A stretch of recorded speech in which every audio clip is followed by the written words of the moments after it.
Hey, what's up, everybody? This is Corey with the OverLook, and we go over the books that you may have overlooked. So, this is part 9 of Avengers No Surrender out of 16, so we're still going strong on this series until it's wrapped up. We do have a surprise for you for the next video, so stay tuned for that. If you're not already, of course, you can always subscribe and like the video if you want to stay up to date with everything that we release. But of course, a comment goes a long way. What's your favorite part of the story? Who's your favorite character? Really, whatever's good for you. So, yeah, until then, I hope everybody enjoys, everybody's having a great day, and everybody has a great rest of the night. Lightning arrives at the Avengers Auxiliary Headquarters, much to the surprise of General Robert Maverick, the new Red Hulk, and Tony Ho, the new Iron Patriot. Currently, Voyager is nowhere to be found. However, much to Lightning's own surprise, he finds Enigma sitting in a chair working on one of the computers. The last he knew, she was still in stasis. General Maverick tells Lightning that the word on the street is that Red Wolf just went down. The only reason why it's not confirmed is apparently Hawkeye is in denial. Lightning asks for Tony to send a Quinjet to pick up the others in Antarctica, and she rushes to her computer to do so, but she stops in her tracks when she sees that the 5th pyramoid has landed right in the center of Jarvis's hospital. Within the hospital, Hank McCoy, the Beast, takes in the current situation.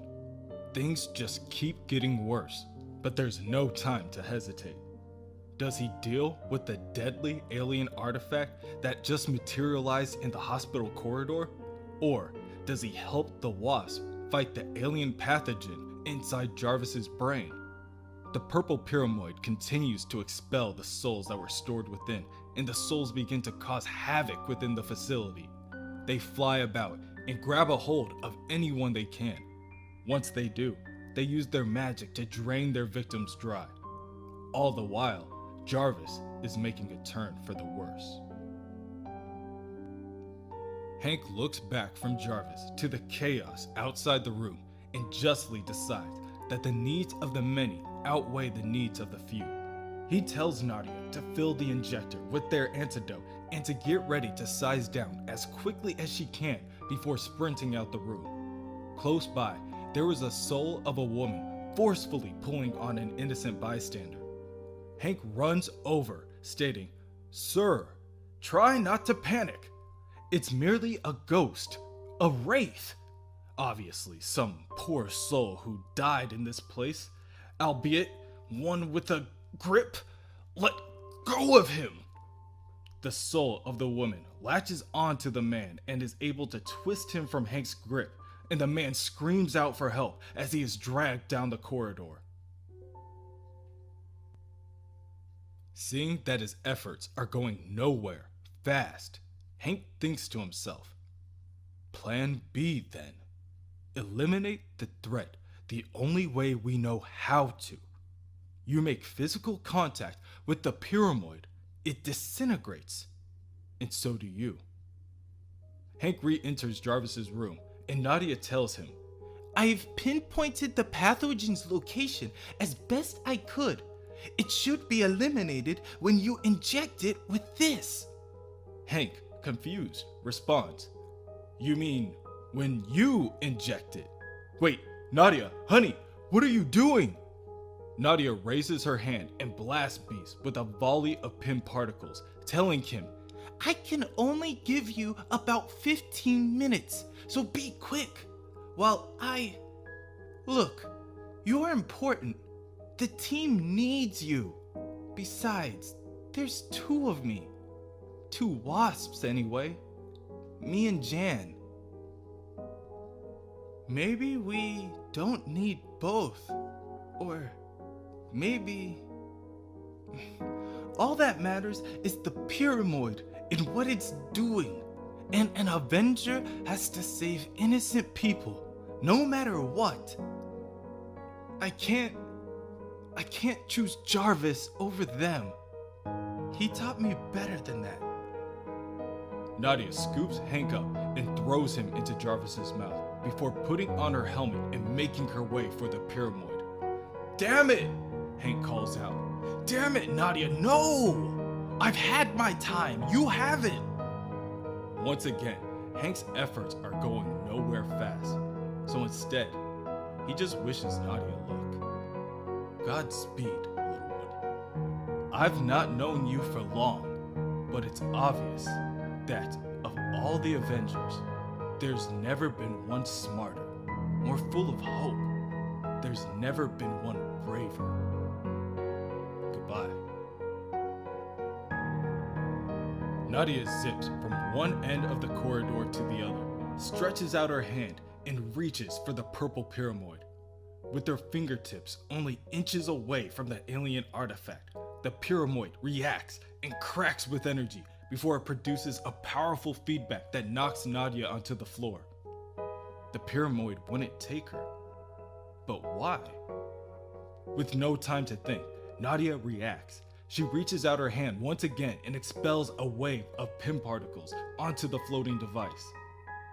But it does nothing. Within Jarvis, Hank swims through the bloodstream. Surely, the fastest route to the limbic system is the corroded express. Instinctively, he holds his breath even though he is nearly as tiny as an oxygen molecule himself. At microscopic size, you sustain not on air or food, but rather through the PIM particles that resized you. Moving at 18 centimeters a second, Hank makes his leave from the blood vessel just in time to place himself on the hippocampus portion of Jarvis's brain, and electric currents fire off in all directions. But what Hank finds, he did not expect at all. Inside the hospital, Nadia decides that if nothing else, she will use her powers to save as many people as she can. She looks to her left and sees a group of people being terrorized by a nearby wraith. Before the wraith can grab a hold of the innocents, Nadia rushes over and shrinks them down to a more manageable size. As she scoops the group into her hands, she tells them, "Don't panic, okay? And don't fight me on this. I realize shrinking feels odd, but I've got it all under control." Nadia breaks through a nearby window and flies the people down to safety. All the while, she tells herself that maybe, just maybe, if she keeps repeating those words, even she'll start to believe them. Back within Jarvis, Hank finds himself trapped within a valley of synapses. Neurons swapping electrochemical signals with their neighbors. That's how the brain functions. Had I not been in such a mad rush, I would have constructed some sort of lightning rod. Good thing I'm the Agile Avenger, which is a terrible name for my autobiography. Regardless, if I meet the same fate as poor Nadia today, I hope I'll be fondly remembered. At that thought, Beast looks around and he is surrounded by static images of his friends and loved ones during their greatest battles. "Glorioski, old man! You truly are the living history of the Avengers," Hank says as he looks around. "I suppose it is logical. I'm in the memory center of the brain, after all. And Jarvis has been there for everything Avengers. From the earliest days right to the present. Our accomplishments, our failures, our spirit. We've seen so many changes, lived so many adventures. We may not always get along, but one truth is never in contention. Our faithful domestic engineer turned assistant is loyal to a fault. We've no one more beloved. Jarvis is a good man. He is a friend. And he is the heart and soul of this team. And he will not die today." Hank tightens his grip on the medical syringe gun in his hand and turns back around, this time to face his own opponent. A gelatinous, tentacled, blackened being protruding teeth and spikes in every direction. Hank was concerned the pathogen might be hard to find. Instead, he can't miss it. The creature sits there, latched onto Jarvis's brain, siphoning what it uses for nutrients to grow. It senses that Hank is near and begins swinging its tendrils in every direction until it grabs a hold of him. It swings Hank around madly until he drops the syringe, and then it prepares to consume the beast whole. Outsmart it, Hank! Outfight it! It won't stop coming! I'm sorry, old friends. I failed you. The blackened tentacle squeezes Hank tight enough to crush a normal man's bones, tight enough for him to lose all hope, until Nadia swoops in out of nowhere, picks up the syringe gun, and injects the pathogen. The pathogen begins to seize and flail in pain as it begins to decay from the inside out. It releases Hank from its grip, and he begins to fall into its open mouth before Nadia grabs him out of the air in the nick of time. Nadia escorts Hank outside of Jarvis and explains that the pyramoid wouldn't vanish. She successfully cleared the immediate area, but she didn't want to move Jarvis in his precarious condition.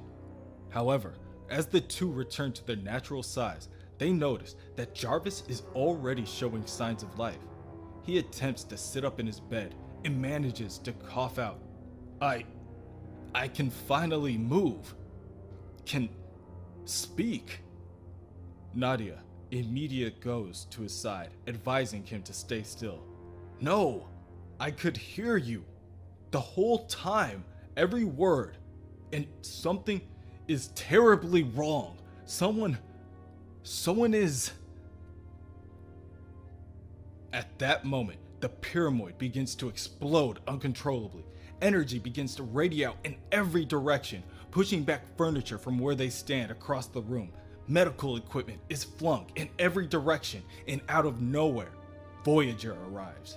She tells the other Avengers not to worry, she will handle everything. Both Hank and Nadia begin to cheer at the sight of their comrade, as Voyager's hands begin to glow purple with an energy that is eerily similar to that of the pyramoids. Meanwhile, Jarvis uses all of his strength left to stand to his feet, saying, "No! That is what I've been trying to... Listen to me!" He grabs onto Hank's shoulder. "Don't you see? You've all been tricked! Your deepest memories have been altered! There is no Valerie Vector! There is no Voyager!" Both Hank and Nadia take a second to think, and Hank realizes that while he was inside Jarvis's mind, Voyager was never there. Nadia gasps at the thought, saying, "I don't understand. It's so vivid." "No, Nadia, it was all a lie. Whoever that woman is, she's not an Avenger. She never was."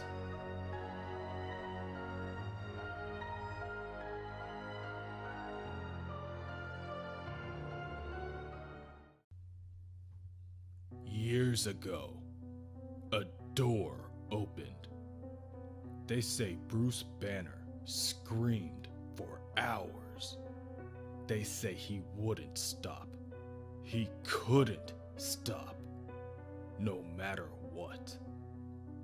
No matter what. He never understood, not fully. He never saw the door. But as the years passed, perhaps he suspected, especially in their hands. "It will end me," he told them. "End the Hulk in a way no healing factor can counteract. A way that is impossible to come back from." It's funny, isn't it? You have to laugh anyway. When all hope dies, you have to laugh, or scream, or cry, or make some small sound somewhere between all three. You can hear the sound in his voice now, in his hate. Deep down, he knows there's no magic doing this. No magic science. Nobody else. It's just him being him. That's what it's always been. But look at him, lying down at the appointed hour. He still wants to pretend, to sleep, to be left alone. He still has some small atom for hope. One more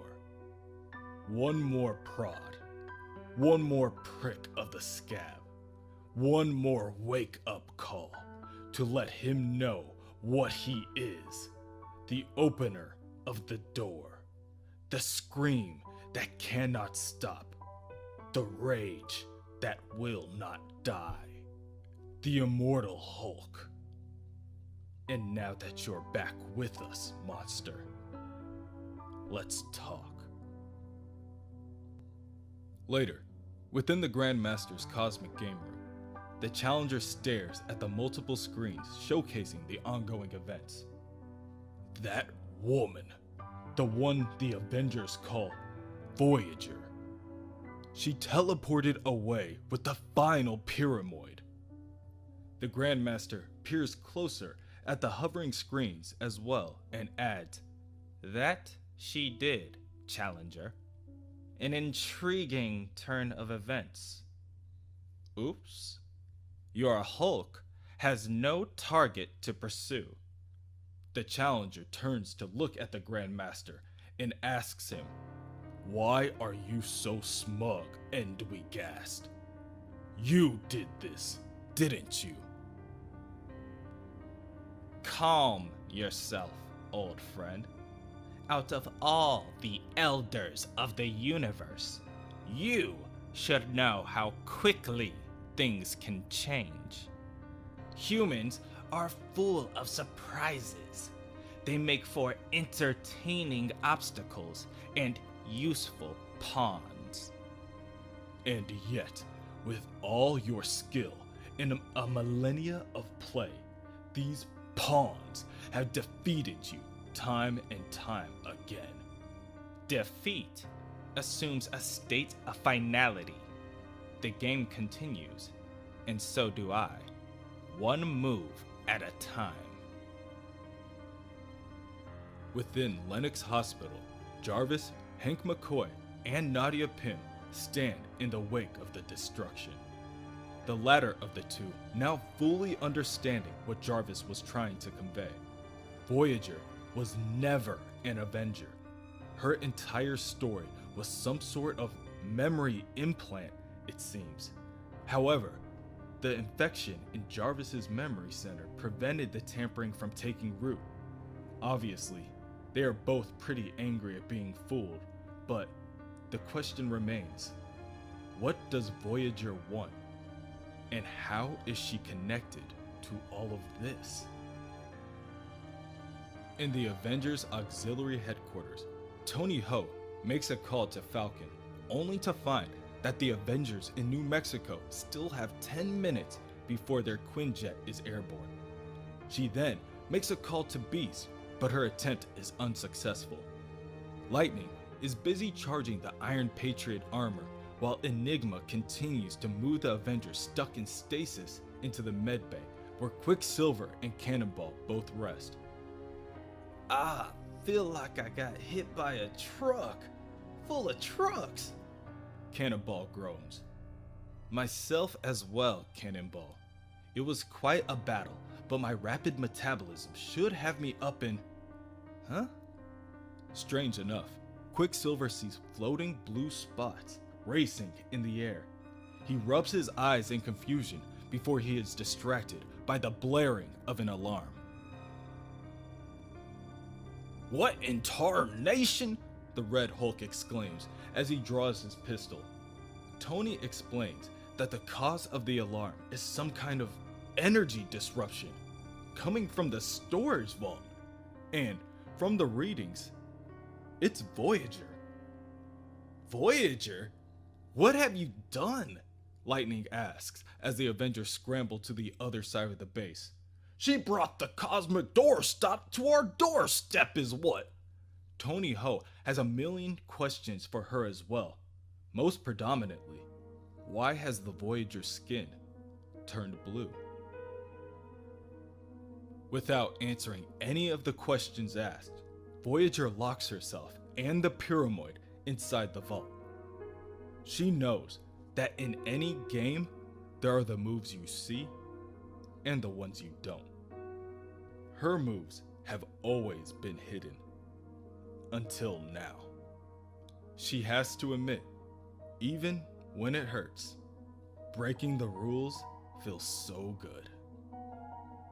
She just needs some time. Time to rest. Time to think. Time to figure out her next move.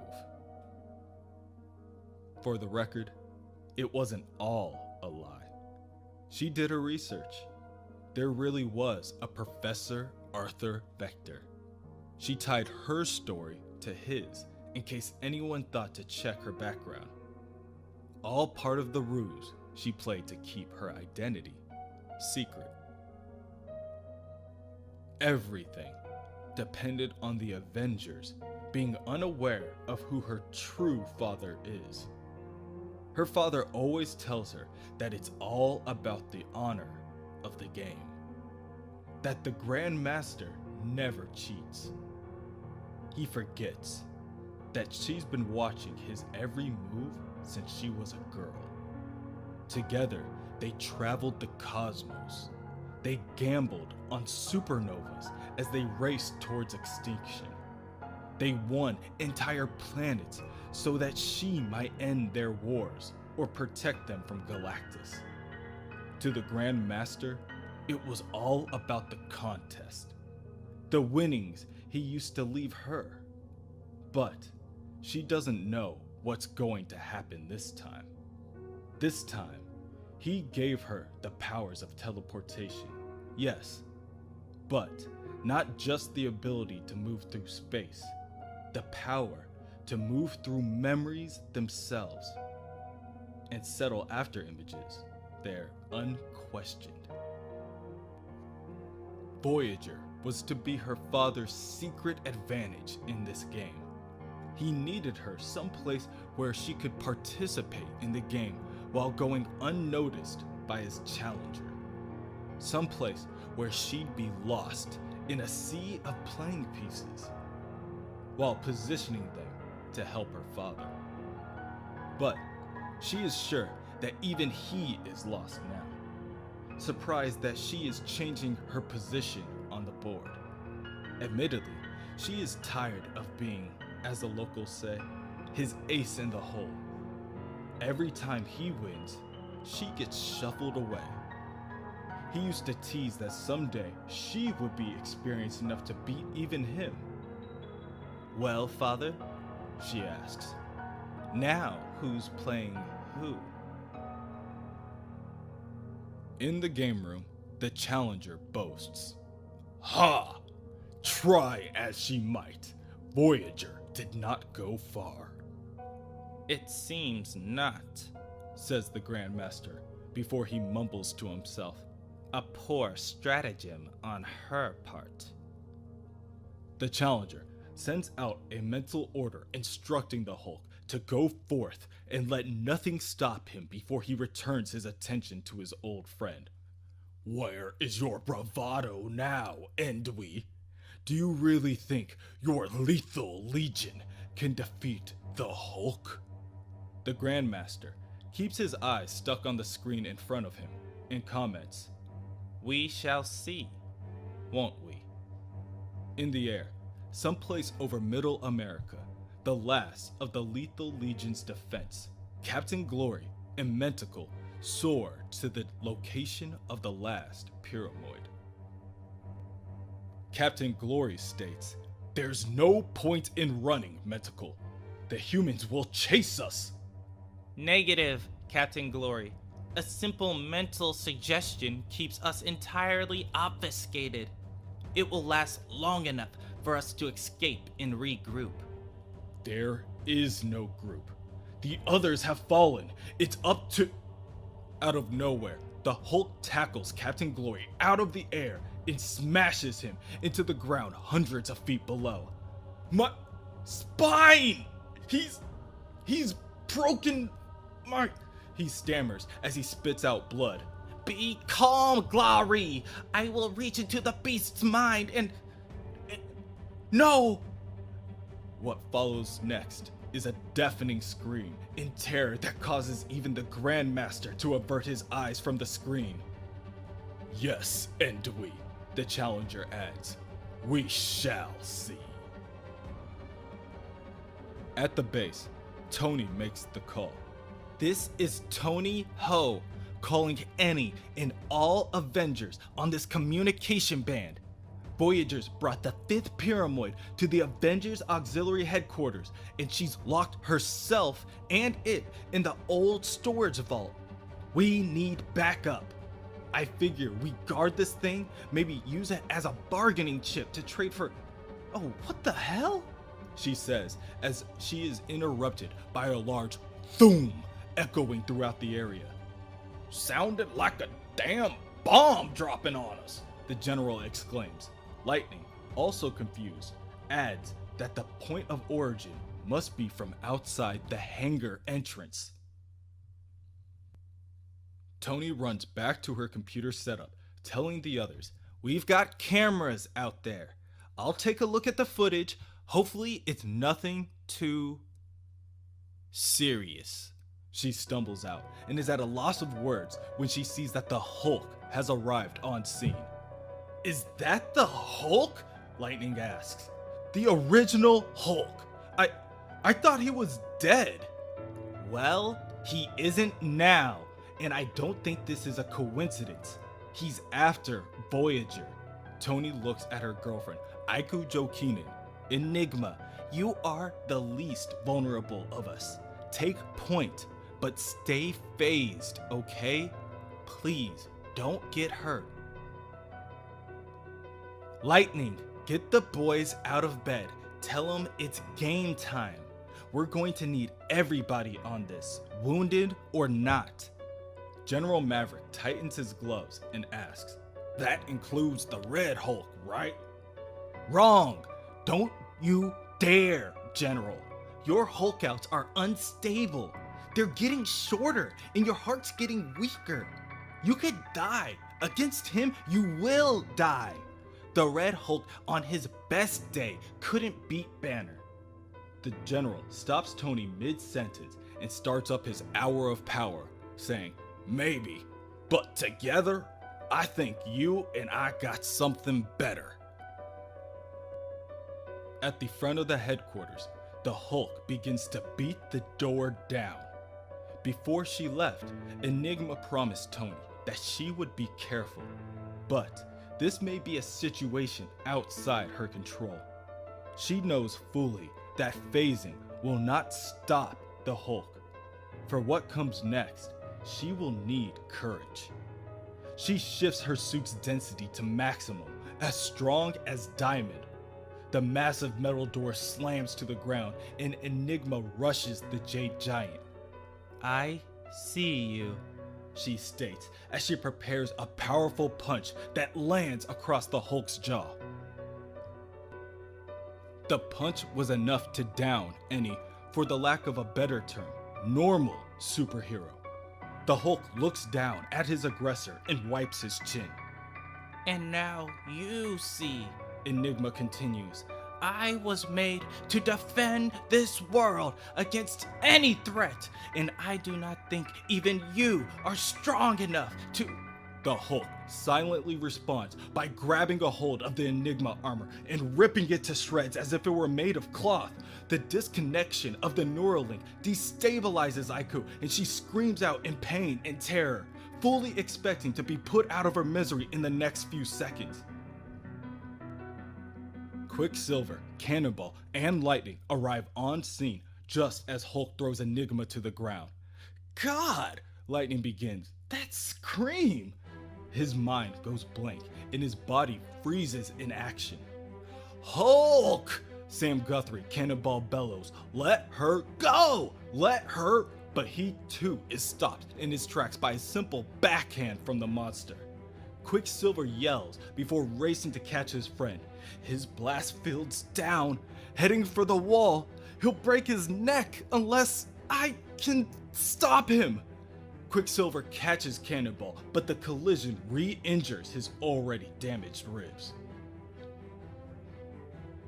Lightning sees this and decides that it's time for action. He charges up even more power than he ever has before. Then it's you and me, he tells the Hulk. I didn't want to do this, but I can't take chances, not with every Avenger's lives.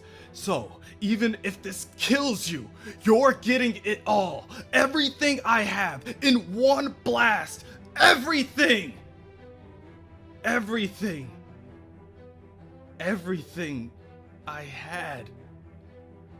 How? Lightning lets out every ounce of energy. And to his surprise, the Hulk remains unfazed. Now, too weak to even stand, Lightning collapses under his own weight right at the foot of the Jade Giant. Still, the Hulk doesn't make a sound. He just watches. That is, until he hears a voice from behind him demanding, "Get the hell away from them!" The Hulk turns around with a scowl on his face, only to see General Maverick. "Oh, yeah, you're in trouble now, you dadgum son of a gun, 'cause here comes the Iron Hulk! God bless America."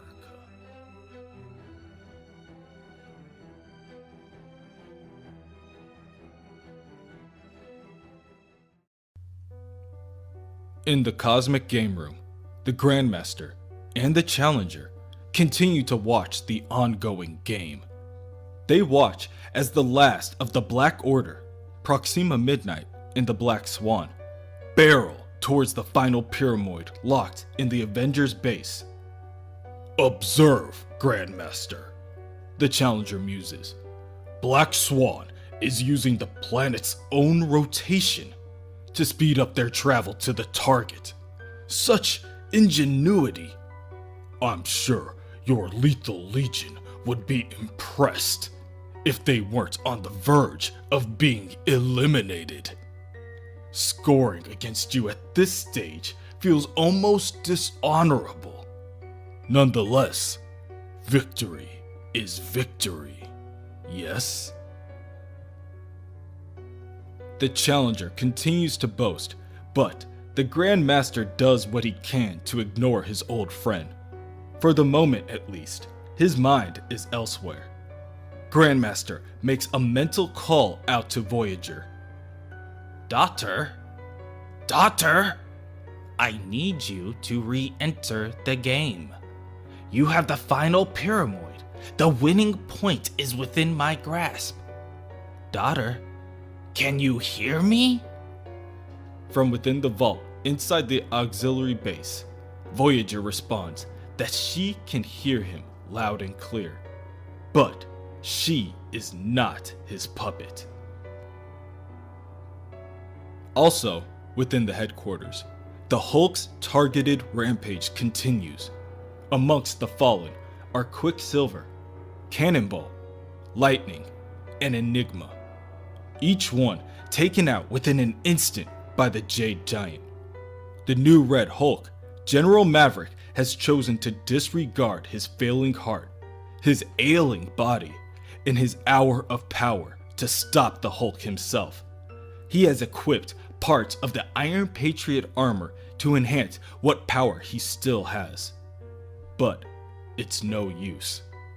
Tony Ho watches from behind a computer monitor and cries into her Bluetooth. "This is Tony Ho calling all Quinjets, all AIM units, all Avengers. We're doing what we can, but we need help now! Tony tells whoever will listen that they can't hold him off any longer. The Hulk is here, and he can't be stopped. Meanwhile, the Hulk beats down Red Hulk savagely, but the crimson-skinned hero still stands. His blood seeps from the gashes on his face and blends with his newly darkened pigment. The Hulk then swings a left hook that sends the Red Hulk flying through the nearby door and into the botanical lab. The Red Hulk slides on the ground and rolls into the infinity pool. He lifts his hand inside the iron armor and prepares a repulsor blast, saying, That all you got?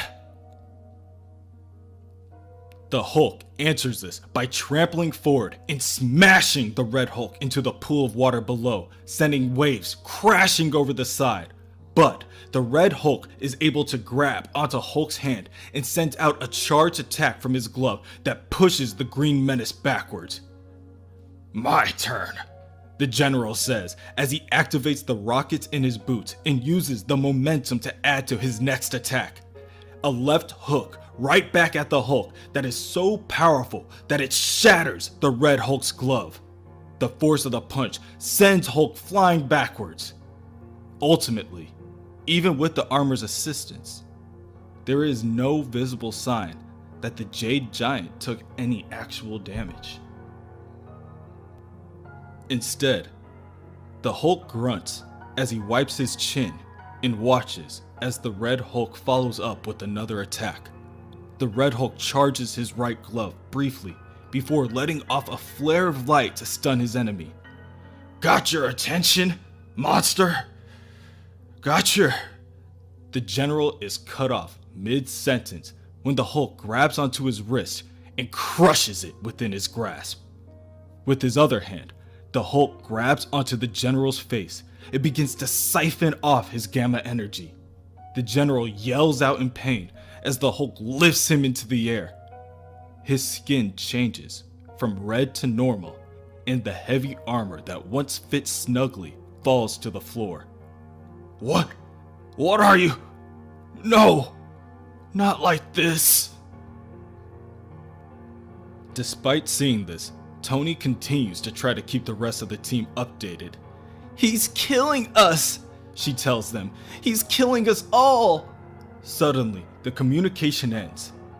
In one of the Quinjets, the team awaits as they approach the base. Wonder Man begins to glow purple as he charges his energy.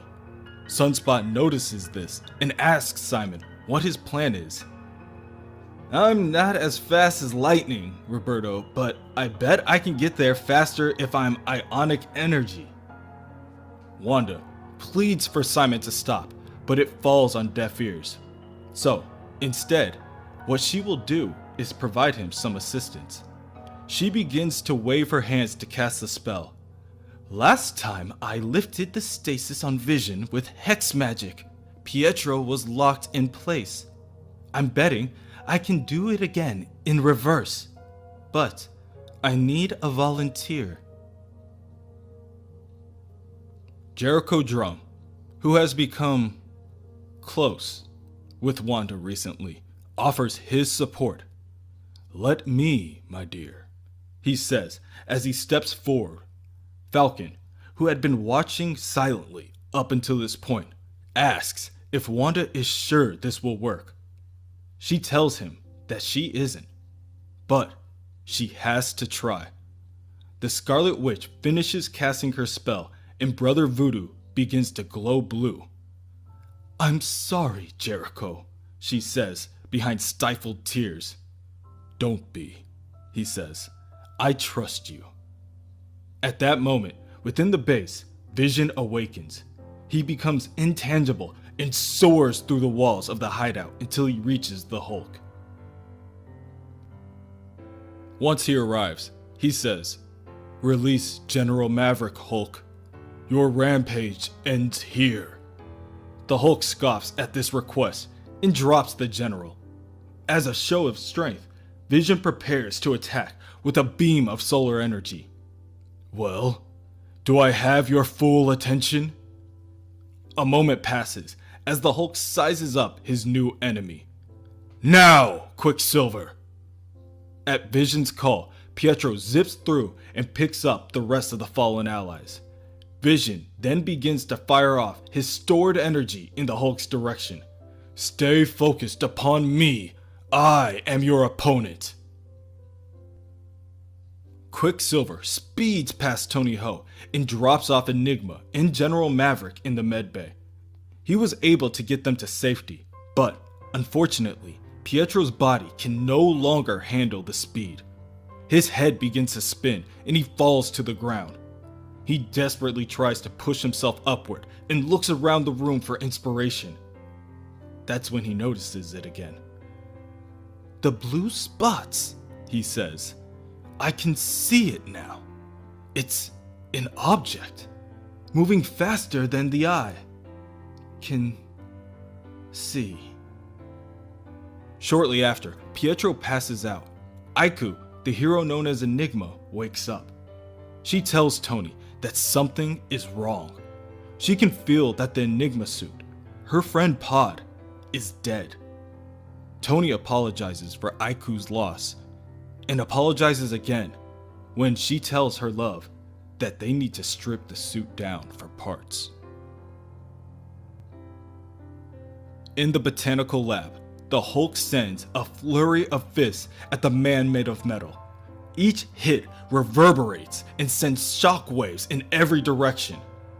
In a cold, unfeeling tone, the Vision states, I don't know if Bruce Banner's psyche still resides in you, but I do know what is required to contain your destructive nature.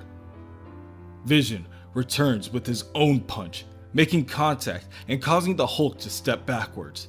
The Hulk then comes back with a double fist slam that phases right through the Vision and splashes the water under their feet. Vision, still phased, continues. Your mindless rage cannot comprehend the way I shift my density at will, or the energy unleashed by my thermoscopic eyes. Vision rifles off his optic energy, but the Hulk unexpectedly predicts the attack and clotheslines the synthezoid, sending him crashing into a nearby wall. The Vision begins to panic and fires off another beam. This one too misses its target and hits a nearby gas tank, causing the room to burst into flames. From within the vault, Voyager uses her powers to watch it all. Once, her father took her to the planet Xerxes, a world that had fallen so close to its sun that it was in a perpetual state of violent groundquake. Somehow, the Hulk's attacks feel worse. With that being said, the Grandmaster never did take her to any places where the indigenous creatures fought so hard against certain death before. Terrans are legendary for their courage, but to experience it firsthand, it's something she can't explain. Just outside the botanical lab, Lightning wakes up. He rushes over to the still unconscious Cannonball, yelling, Sam! Sam! Wake up! We need to do something. The heat's pouring out of here. I can barely breathe, and it's only getting hotter. Sam slowly begins to wake up. He coughs on the thin air as he starts to watch the fight, causing the commotion. He watches as Vision begins to levitate and hold his hand out to the Hulk. He tells Lightning, That's Vision's heat beams. But I reckon he's switching up his tactics. Seen him play his ghost card before though. Gonna slide his fingers into Hulk's head and scramble his brain. Watch. He should turn solid and... Sam is stopped short when the Vision cries out in unimaginable pain. Just as the Vision resolidifies his body to defeat the Hulk grabs onto and crushes Vision's metal skull. Sam watches, unable to believe what he is witnessing. Lightning, now consumed with horror, is unable to speak. The Vision crashes to the ground and writhes in pain amidst the flames. Without the ability to form complete thoughts, he mindlessly mutters binary. The Hulk sees this and walks away from the sad sight. Mindless, he grunts, now mocking the Metal Man. Back on the Quinjet, Jericho Drum regains sentience, and this causes the Scarlet Witch to become worried. Oh no, no, no! You should still be in stasis. What just happened? In the base, Lightning comes to grips with his situation. He begins to charge his energy, stating, "This is a nightmare. He's heading for the vault. We can't let him get to Voyager and the pyramoid." Cannonball looks at Lightning and counters by saying, "You got an idea about stopping him? Lightning, I'm all ears. I just hope Voyager can..." Aw, hell. As if things weren't bad enough.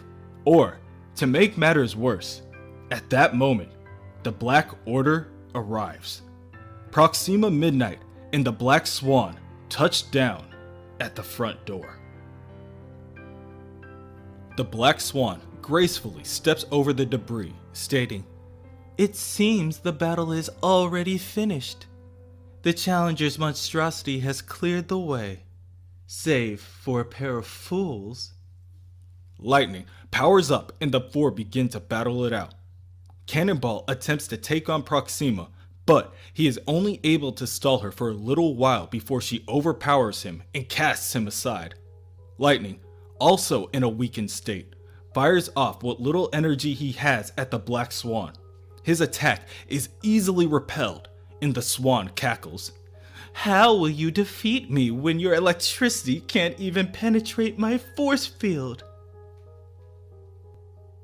Out of nowhere, twin beams of yellow energy fire off and collide with the Swan's barrier. From behind her, a voice answers, "Well, to start, I guess we'd need weapons grown by Earth itself as a planetary defense." Black Swan looks behind her to see Tony Ho holding the Enigma helmet and Aiku preparing to fire off another blast from her armor, stating, "Her name was Pod. She was my friend. This is for her." The blasts of yellow energy dissipates Black Swan's force field and gives Lightning the opportunity to overpower his opponent. Then, the two women turn their sights on Proxima Midnight. Proxima scoffs at the two fledgling heroes and says that their efforts are impressive, but it changes nothing. The Hulk will take the pyramoid. Their victory is imminent. The two women continue to fire off blasts of energy. Tony tells Aiku that Proxima is right. But the two of them cannot fight the Black Order and the Hulk. She needs to think of something. Elsewhere, the Hulk savagely beats against the door of the vault. With only seconds left until the hinges give out, a flash of purple light speeds by. Past Tony and Aiku, past the broken body of Vision surrounded by flames, and all the way to the Jade Giant. The energy begins to materialize, and Wonder Man is reformed. Simon looks to his longtime friend and tries to reason with him. "Bruce! Long time no see. Listen, have you got a moment? Because I'd really like to talk."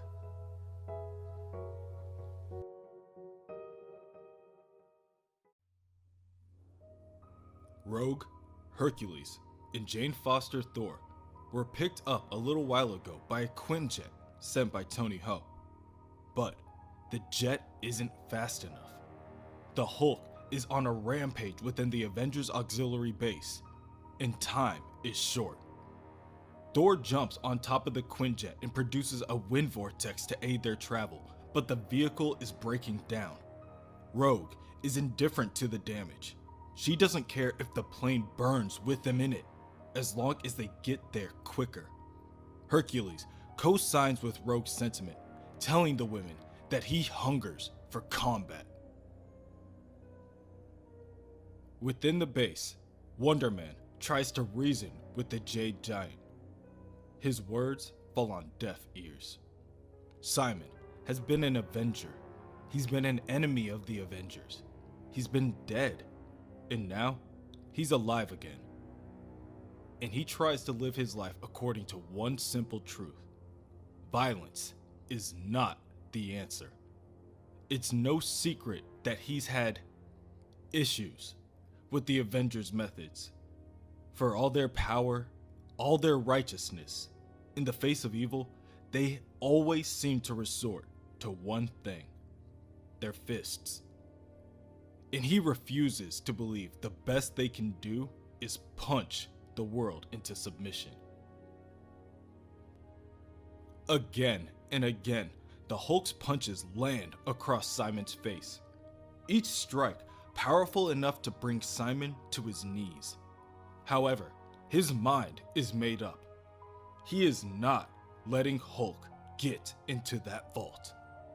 Now, you can keep hitting me if you want to, Bruce, but you can't hurt me, and I won't hurt you. Come on, Bruce. It's me, Simon. We're friends. Simon puts his hands up in an attempt to block the ongoing assault, but each jab from the giant is perfectly precise. He knows all hitting the Hulk ever did was feed his anger. But talking to him, talking to the good man inside of him, Bruce Banner, that might work. Friends, the Hulk huffs. Thank heaven you're in there. All right, Bruce, I want you to breathe in, visualize a calm meadow, and the Hulk grabs Simon by the throat and slams him into the door of the vault, saying, "We're not friends." The Hulk then lifts Simon by his head and grits his teeth before saying, "You're a Hollywood snob, drowning in ego, preaching non-violence when it's easy, when violence can't even reach you. Well, I can reach you, Williams, and I can hurt you. I can smash you." Simon is unable to fathom what to say next. He had hoped to reach Bruce through dialogue, but this isn't Bruce. Hulk smirks back and asks, "What's wrong, Simon? I thought you wanted to talk." Elsewhere, within the base, Cannonball flies circles around Proxima Midnight. Unable to land an attack, she tells him, "Your tenacious spirit amuses me." Cannonball tells her that he'll make sure to add that to his resume and continues to keep his distance. Meanwhile, Lightning, Tony Ho, and Enigma continue to go on the offensive against Black Swan. They are wearing her down, but they only have one more shot before their blasters die on them. "Then we make it count. Lightning!" "Already on it, Enigma," Lightning confirms as he pours the rest of his excess energy into their armor. "I hope the extra charge is enough." "It'll have to be," says Tony. "You ready, hun?" Enigma points her blasters at Black Swan, ordering, "One last time, say it loud, my love. U.S. Avengers, unite!" At that moment, an abundance of yellow energy shoots from the two women and collides with Black Swan's reconstructed barrier. The force of the blast causes shockwaves to radiate out in every direction, and, try as she might, the Black Swan crumbles before the combined attack. Proxima Midnight is able to land an attack on Cannonball, but is distracted by the screams of her teammate. Quickly, she sprints towards the three heroes left standing. "Enough!" Proxima spits, preparing to strike. With that last attack, Aiku's Enigma armor and friend, Pod, is depleted. She prays for Pod to awaken, to help them once more, but it does not respond. Lightning, too, attempts to gather whatever energy he can, but Proxima closes the gap within seconds, claiming that the human's luck has finally come to an end. However, Proxima is stopped in her tracks as she is hit by the mighty Mjolnir. To her surprise, Proxima looks up and is now confronted with Rogue, Thor, and Hercules. Rogue goes on to state that it isn't luck getting them out of binds, it's teamwork. From within the vault, Voyager continues to watch. The concept of teamwork is almost foreign to her. She was so focused on being one of them. Why is she only seeing this now? Voyager now understands that no single one of the Avengers is ever the winner. That's not what they fight for. It's not a game to them. So, she wonders, what does her father fight for? Is it really just to win? Elsewhere, the Hulk has gone silent again. This Hulk is articulate, brutally articulate. And that means, Simon wonders, they are now dealing with the Hulk at his most intelligent. May God help them all. The Hulk lifts Wonder Man and attempts to snap his spine in two.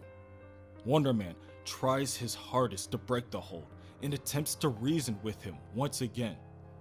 Bruce, I know you're in there.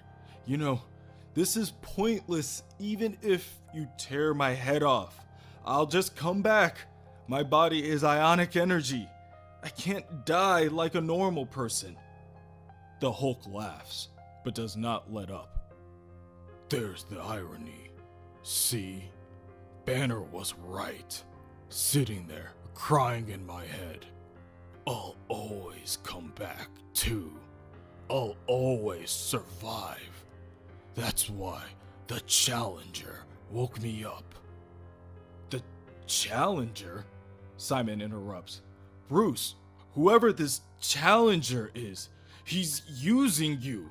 No, I'm using him. When the game ends, Earth ends with it. No more puny humans, Simon. Just me, alone. Finally. At this point, Simon can feel nothing more than fear. It's like talking to a nightmare. If Banner is in there, he's buried so deep he can't be reached. So, stop talking to Banner, you idiot, Simon thinks. What does the Hulk want? At that moment, a voice booms through the hallway. Ho there! Stand down, Banner! The Lion of Olympus will stop you! Hercules rushes the Hulk and hits him so hard he drops Wonder Man. Simon tries to tell Hercules to wait a moment, but by this time, Thor has already jumped into the fight as well. She slams down her hammer and lightning flies off in every direction. Rogue places her hand on Wonder Man's shoulder. You did great, Simon. Stopped him in his tracks till the cavalry came. Now, we'll take care of this. Wonder Man watches as Rogue joins the others, and the three attempt to overwhelm the Hulk through force. Their strength is awe-inspiring. Every blow a thunderclap. And yet, even with all that power, the creature does not yield. The Hulk, with all his power, forces each of his opponents away from him. Rogue, attempting to end this once and for all, rips off her glove and grabs onto the Hulk. She begins to grunt and growl as the rage begins to grow. Her eyes glow green and her muscles begin to expand large enough to rip her suit. The anger begins to consume her, but she focuses her thoughts in order to delve into the mind of Bruce Banner. She finds the sad soul within and attempts to persuade Bruce to resurface, but he in no way tries to escape. Don't, he warns her. Don't do this. Run away. He can't be stopped. He can't die. Bruce forces Rogue out of their shared mindscape and she doubles back in pain. The pigment in her skin turns green and she does all that she can to stay calm. Now, All that is left are the two gods and the Hulk that still stands. They watch as the Hulk continues to step towards the vault. "Hercules!" Thor calls as she lifts her hammer. "We must strike together!" "Of course!" Hercules agrees. Both of them attempt to grab each of the Hulk's arms and drag him back by force. "Damn it. No!" Wonder Man tells them. "Hulk, listen to me. Maybe you can't die, but you thought you could, remember? You were at peace, at rest, finally, until they woke you up." "Williams," the Hulk grunts. "Shut up. And now you know the truth. You can never have that again. Never again. They took that away from you because they couldn't leave you alone, Hulk. They wouldn't leave you alone." Within a fit of rage, the Hulk flings the two gods away from him, and both Thor and Hercules are left helpless as they watch the Hulk rip the heavy metal door off the vault. All the while, the Challenger is cheering him on. Even at this moment, the Jade Giant can hear his call. "Get to the vault, Hulk. You're almost there." "Don't tell me you're going to be brought down by a group of puny humans." And of course, he won't. But the Challenger muses, now speaking to the Grandmaster. "Our game has reached its end, Grandmaster. And despite your pathetic efforts, victory is at last within my grasp. Watch with me. Let me demonstrate how a victor truly savors success. That's it, Hulk. You've battled hard and battled well. Claim your prize."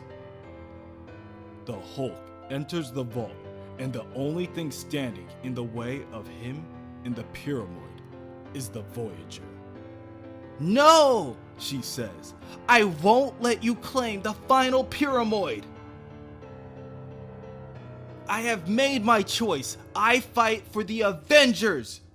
Voyager raises her hands and prepares to blast the Hulk with an onslaught of energy, but she is simply no match for his brute strength. "My prize," the Hulk says as he reaches the alien artifact. An insidious smile crawls across his face. "Mine to smash!" The Hulk grabs onto the pyramoid with both hands, and the force smashes the piece to pieces. The backlash of energy crackles and spills throughout the room. The Hulk can withstand it, but the Challenger, who is still linked mentally, yells out in pain and falls to the Grandmaster's game room floor. "What? Why?" The Grandmaster smirks. Tragic, is it not? You somehow managed to both overestimate and underestimate your final playing piece. The Hulk hurt you. The only way he could, by committing a foul, a negative point against you. Thus, his victory is mine. You have lost. You know the consequences. I will make your banishment as painless as possible. But there is only so much I can do. Within the Avengers base, the Hulk's rage has finally subsided. All that is left is Bruce Banner begging for forgiveness. However, Rogue still has a fair amount of rage still stored from the absorption and points her aggression towards Voyager, demanding for an explanation. I can explain." The Grandmaster sees these events unfold and makes a mental call out to have her stop at once. Daughter, silence! Come to me now! I've been trying to help. Now that I see what an Avenger is, really see, I don't want to fool you anymore. You already knew about the Elders, the cosmic game Earth is caught in, but you didn't know I was one of the pieces. Daughter? No! The Grandmaster hid me in your ranks to mobilize you, turn you from obstacles into pawns. No! He's my father. Within the game room, the challenger erupts in anger. You charlatan! You deceptive fraud! Your talk of the sanctity of the rules. You stacked the deck before the players were even engaged. You are overreacting, the Grandmaster says flatly. She was simply another tool with which to move the pyramoids about. There is nothing untoward in arranging for the Avengers to trust her. Trust? The challenger asks as his power becomes tangible and radiates about. There is no game now. It is broken thanks to you. You bring dishonor to all the Elders. It is true I took advantage of some gray areas in the rules. I apologize. But if it's a clean victory you seek, I can offer you an interesting rematch. No! The challenger bellows as he attacks the Grandmaster. He has decided this has gone far.